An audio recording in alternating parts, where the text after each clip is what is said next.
নমস্কার বন্ধুরা, এমন এক সরকারি অফিস রয়েছে যেটা দেখতে সারা বছর পর্যটকের ভিড় লেগেই থাকে।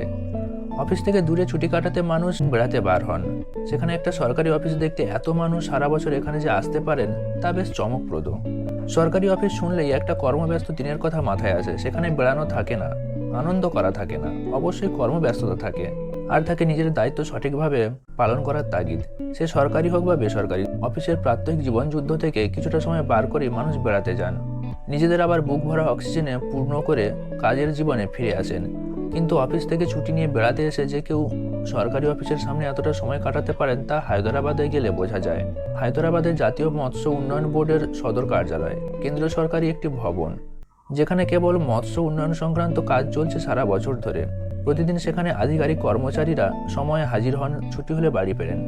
সেই ভবনের সামনে অনেকটা সবুজ বাগান, আর সেখানে প্রায় পর্যটকদের ভিড় জমে যায়। অনেকেই ছবি তুলতে ব্যস্ত হয়ে পড়েন, আবার অনেকে সন্ধে নামলে এই ভবনের সামনে হাজির হন, কারণ এই ভবনের স্থাপত্য শৈলী।